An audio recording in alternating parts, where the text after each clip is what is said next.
네, 지난 시간에는요, 우리 첫 번째 과목인 산업안전관리론 20문제를 여러분과 저와 함께 했습니다. 이번 강의는 두 번째 과목인 산업심리 교육입니다. 산업심리 교육에서는 첫 번째 문제가 보니까 하버드 학파에, 실제 하버드 학파에는 현재도 이 방법을 적용하죠. 그래서 하버드 학파의 학습 지도법을 5단계로 이래 하고 있습니다. 5단계에 해당되지 않는 것에서 5드라는 말은요, 치실 노린다 이런 건 자체가 없어요. 1단계는 우리가 준비를 하고 2단계는 교실을 합니다. 계속해서 보도록 하겠습니다. 3단계는요, 사실 총괄하는 단계예요. 그러나 하버드 학파를 이걸 보면 제가 꼭 이렇게 알아두라 그랬어요. 하버드 학파의 5단계 교습법, 1단계 준비, 2단계 교시, 3단계 연합, 4단계 총괄, 5단계 응용입니다. 이 순서를 기억하고요. 또 이렇게 하라 그랬죠. 반드시 하버드 5단계에서 틀린 것은 얘가 4단계를 총괄한다는, 총괄한다에 응용을 딱 옮겨 놓습니다. 그래가지고 이게 4번이 답이 되는 경우도 있다고 우리 필기 때 많이 제가 강조한 내용입니다. 요거는 또 어때요? 실기 필답형에도 간혹 출제되는 문제이기도 합니다. 22번째 문제를 보겠습니다. 인간의 주의력입니다. 인간의 주의력은 세 가지가 있죠. 선택성, 방향성, 변동성이 있습니다. 다양한 특성을 가지고 있는 것으로 알려져 있다. 주의력의 특성과 그에 대한 설명은 맞는 것이에요. 근데 우선 선택성, 방향성, 변동성, 이건 있으니까 지속성이라는 건 존재하지. 이건 아예 답에서 멀리시켜야 합니다. 그러면 우선 다음 시험을 대비해서 우리 인간의 주의력은 세 가지를 알아야 돼요. 변동성, 방향성, 선택성 알아둬야 되는데, 그럼 변동성이라는 것은요, 다른 말로 하면 단속성이라고도 이렇게 이야기합니다. 인간의 주의 집중은 내향과 외향이 변동한다. 내향과 외향이라는 게 존재할 수 없어요. 그래서 이건 변동성은 내쪽, 외쪽이 아니고 수시로 모든 게 변하죠. 그래서 2번도 틀렸습니다. 3번은 방향성. 인간의 주의력은 집중하는 방향은 상하 좌우에 따라 영향을 받는다는 게, 상하 좌우라기보다는요, 이것은 방향성, 일점으로 가는데 일점으로 가는데 영향을 받지. 이것도 틀렸어요. 선택성은요, 인간의 주의력은 한계가 있습니다.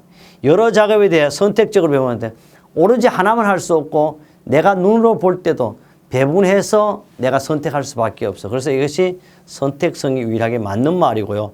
특히 이거는 좀 어려운 문제인데요. 이거는 그러나 실제 많이 출제됐던 문제예요.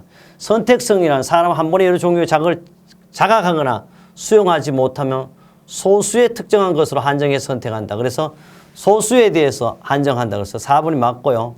방향성은 공간적으로 보면 시선 초점에 맞았을 때 쉽게 인지되지만 시선에서 벗어난 부분은 무시되기 쉽죠. 변동성은 주의의 리듬이 언제나 일정한 수준을 지키지 못하다는 것이 변동성, 다른 말 단성성이 되겠어요. 우리 교재 2-43쪽도 있지만 2016년 10월 1일, 5월 8일, 2017년 3월 4일에도 출제가 됐었던 문제가 되겠습니다. 23번째입니다. 교육 및 훈련의 방법 중에서 다음의 특징을 갖는 방법은 보겠습니다. 어떤 교육 방법인지요? 첫째, 다른 방법에 비해 경제적이다. 볼 필요 없어요. 다른 방법이 무조건 경리적인 강의식이에요. 그 옛날에요. 지금도 학교가 마찬가지예요. 실업계 고등학교에 제외한 나머지는 선생과 뭐만 있으면 된다? 분필만 있으면 돼요. 그래서 우리 교육의 3요소를 한번 해보겠습니다. 교육의 3요소는요. 바로 3요소는 주체가 누구예요? 주체는 강사예요. 강사. 객체는 여러분의 수강자가 되겠습니다. 수강자. 그 다음에 매개체는 교재입니다. 제가 항상 이런 얘기를 해요. 교육의 3요소가 명품이라면 당연히 여러분 모두가 다 명품으로 안전 합격이 된다고 그랬어요. 왜? 강사가 명품이라고 하면 듣는 여러분도 당연히 명품이 될 것입니다. 그뿐 아닙니다. 교재도요, 1위 교재가 아니면 선택하지 않는다 이런 얘기를 제가 했어요. 또 저는요, 지금까지 살면서 36년 전부터 365일 24시간 저 전화번호와 나의 모든 것을 책 표지에 실어놨습니다. 언제든지 여러분 전화할 수 있게 만들었습니다. 제가 이런 얘기를 합니다. 어디 가서, 야, 사람들은 있잖아요. 귀한 가방이라든지 좋은 가방, 옷 같은 거 한 개밖에 없는 걸 가지고 뭐라 그래요? 바로 그것을 명품이라 그럽니다.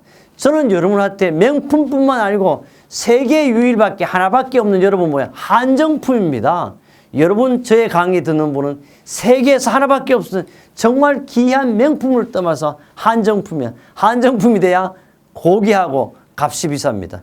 바로 나는 어쩌면 건설 안전기사도 세계에서 유일무이 당신 저의 강의 듣는 사람만 땄으면 좋겠습니다. 하여튼 명품 이야기를 했고요. 그래서 이것은요 바로 강의식인데 특히 다른 방법의 경제적인 강의식은요 강사에 따라서 70에서 80% 강의가 달라집니다. 그만큼 강사가 중요하다는 것을 알려드렸습니다. 저는 어디까지나 이런 얘기합니다. 정재수가 대단하지 않습니다. 그러나 정재수는 성실합니다. 정직합니다. 이런 얘기. 왜? 유일하게 365일 24시간 전화번호를 공개할 수도 없고 저의 양력까지도 다 드러내고 놓고 있습니다.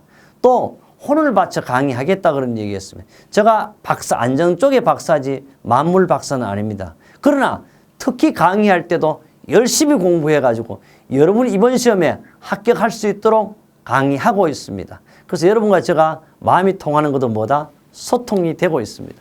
그래요. 이거는 볼 필요 없어요. 다른 방법의 경제적이다 그러면 벌써 답이 나왔어요. 강의식입니다. 교육 대상 집단 내 수준차로 인해 교육 효과가 감소할 가능성이 있고요. 상대적으로 피드백은 부족하죠. 강의식. 그러나 저는요, 이 강의식을 하고 있지만 여러분이 저에게 어때요? 언제든지 물을 수 있게 피드백 되기 위해서 017-321-2787 전화번호를 여러분한테 보여주고 있습니다. 볼 필요 없어요. 답은 1번 강의식이겠죠. 예. 강의법은 다른 방법의 경제적이고 뭐 쭉 안 봐도 바로 했던 내용이 되겠습니다. 24번째입니다. 심리검사입니다. 우리 집은 과목이 산업심리 및 안전교육입니다. 심리검사의 구비요건이 아닌 것은 심리검사에도 사실 표준화가 있어야 돼요. 그래야만이 A와 B를 표준을 놓고 비교할 수가 있습니다. 또 믿을 수 있어야 된다. 아니 신뢰성이 없으면 안 돼. 우리 여러분도 있잖아요. 저희 강의를 듣고 야 정재수 강의 정도면 합격할 수 있다는 신뢰가 있어야 합니다. 셋째, 규격화가 돼 있어야 된다. 이건 안 돼요. 심리는요 사람의 마음을 연구하는 학문인데 바로 사람의 마음을 있지 않습니까? 똑같이 만들어갈 규격화할 수도 없습니다. 이건 답은 벌써 3번으로 나왔어요. 그 다음에 타당성이 있어야 돼요. 이런 것이 심리검사의 구비요건인데 심리의 구비요건은 표준화, 객관성, 신뢰성, 규준이 있어야 되고 타당성이 있어야 하겠습니다. 이렇게 나왔다는 것을요 증명하고 있습니다. 25번째요. 스트레스입니다. 제가 이렇게 표현하죠. 스트레스는 응용이다. 응용은 단면적분의 하중인데 바로 킬로그램 퍼 센티미터 자성 이렇게도 하죠. 스트레스에는요. 바로 여기 스트레스를 보니까 스트레스에 영향을 주는 요인 중에서 환경이나 외적 요인에 대한 거예요. 그럼 다시 말하면 내적 요인이 3개고 그 다음에 그 외적 요인 1개 요걸 찾아라 이 말이죠. 그럼 보겠습니다. 자존심 보이나 안 보이나? 안 보이니까 이것은 내적 요인입니다. 현실의 부정. 현실에서 있잖아요. 부적응한 것도 역시 현실에서 부적응이에요. 현실과 뭐 과거와 미래, 현재 이런 뜻이 아니고 지금 하고 있는데 적응을 못 하잖아. 그 적응을 못 하는 게 보이는 것이 아니고 내 마음이 적응이 안 돼. 역시 내적인 요인이 되겠습니다. 도전의 좌절과 자만심이니까 자만심, 자기를 존경하는 마음도 역시 내적이 되겠습니다. 직장 내 대인관계의 갈등, 이게 뭐요? 야, 부장과 이사와 또는 가장하고 이 관계 이런 걸 가지고 우리는 외적인 요인이에요. 옛날에는요, 사실 윗사람한테 찍히면 어떻게 해요? 사표내야 돼요. 요 사이도 있다 그러지만 요 사이는 어떻게 해요? 갑을이 사실 없어요. 내가 볼 때는 을이라 근데 을갑이 어딨냐고. 저는 지금 제가 강의하는데 제가 갑입니까? 을이에요. 여러분 제가 강의가 잘못됐습니다. 교재 오타가 있다 그러면 제가 꼭 이렇게 씁니다. 죄송합니다. 용서를 구합니다. 이렇게 왜? 내가 잘못했잖아. 저는 무조건 잘못한 거예요. 인정하고 있습니다. 그래서 갑을이 없는데 직장 관계에서 대인과의 관계 갈 때는 내적이 아니고 뭐다? 외적이 되겠습니다. 답은 4번입니다. 모든 것은 역시 만들어 두었습니다. 그 다음 26번을 가겠습니다. 26번입니다. 26번 보니까요. 어떤 값을 성취할 수 있는 자신의 능력에 비해 스스로의 믿음을 우리는 뭐랄까 이걸 가지고 야 어떤 값에 대해 나는 할 수 있다. I can do 이거는 뭐요? 이게 바로 자기 셀프는 지가 스스로 하는 통제하는 거고요. 자아 존중감, 자기 효능감. 헷갈리면 안 돼요. 자아 존중은요, 오로지 모든 것은 내게 다 맞다, 내가 옳다, 이런 뜻이고, 자기 효능감은요, 자기 능력을 인정해요. 야, 나는 요거밖에 안 된다, 이런 겁니다. 그래서 바로 여기 문제는 어떤 값을 성취할 수 있는 능력에 대해 스스로의 믿음, 이것은 바로 자기 효능감이 되겠습니다. 자기 효능감은요, 값을 성취할 수 있는 자신 능력입니다. 스스로의 믿음이요. 그래서 좀 더 보충학습을 했어요. 자기 효능감은요, 캐나다의 심리학자 알버트 반두라에서 소개된 개념으로 그 행동주의적 관점의 학습 원리에 대해 잘 설명해 주어지만 제한적이며 환경과의 상호작용을 간과하고 있다고 보았다. 그리고 이러한 맥락에서 개인의 인지와 사회적 영향의 중요성을 강조한 것을 자기 효능감과 사회 인지 이론을 정립한 것이 되겠습니다. 27번째요. 생체 리듬, 바이오리듬에 대한 설명으로 맞는 것은, 바이오리듬은요, BC 2400년경에 히포크라테스가 만들었습니다. 히포크라테스는 의사이기도 하지만 철학자이죠. 바로 의사의 아버지가 히포크라테스입니다. 그래서 히포크라테스 지금도 우리나라도 의사를 하기 위해서는 반드시 히포크라테스 선서를 하게 되어 있습니다. 그 히포크라테스는요, 바로 조금 더 얘기하면 정력가였죠. 그래서 자기 부인이 아기를 놓을 때 힘들어하는데 어떻게 하면 아기를 쉽게 놓을까 하기 위해 연구하다가 한 것이 바로 바이오리듬이라고 합니다. 이것은 일명요, 역사일 수도 있지만 약간의 야사가 가미되어 있습니다. 그러면요, 바이오리듬에 대한 설명 맞는 것이요. 각각의 리듬이 마이너스에서 최저점에 이르렀을 때를 위험이라, 말도 안 돼. 위험이는요, 우리 플러스, 마이너스, 위로 플러스, 이게 정이죠. 플러스, 마이너스인데, 위험이라는 것은 0에 걸리는 날이 위험이라. 그리고 이건 한 달에 몇 번? 5, 6일이 있는 거죠. 아니에요. 틀렸어요, 이건. 그죠? 둘째, 감성적 리듬은요, 영문으로 S, 센티티즘이나 맞죠? S라 표시하면 23일 아니고, 감성적은 28일로 나타난다. 23은 뭐야? 육체적 리듬, P로 나타나는. 틀렸어요, 그러니까. 세 번째요. 육체적 리듬은 영문으로 P, 맞아요. 표시하면 28일 알고 23일이라. 그 다음에 지성적 리듬은 영문으로 I, 그렇죠. 인텔리죠. 하면 표시하면 33일 주기란다. 요거 맞네요. 그래서 답은 4번인데요. 좀 더 설명하죠. 그래서 이 PSI 있잖아요. 육체적, 감정적, 지성적 리듬으로 해가 아마도 박사학위 받은 사람이 10,000명 이상은 제가 되지 않을까. 세계적으로. 우리나라도 한 10명 이상은 될 거예요.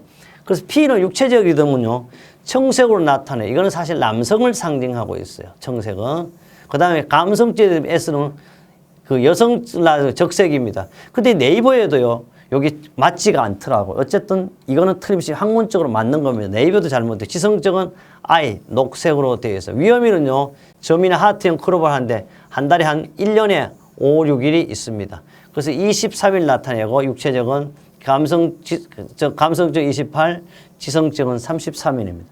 여러분도 있잖아요. 어떻게 돼? 지성적 리듬이 좋아야만 됩니다. 시험일날. 그러나 바이오리듬도 뭐 생년월일로 이렇게 나타내죠. 여러분도 지금도 스마트폰에 바이오리듬을 쳐가 자기 생년월일로 오늘 리듬이 어떤지 확인할 수가 있습니다.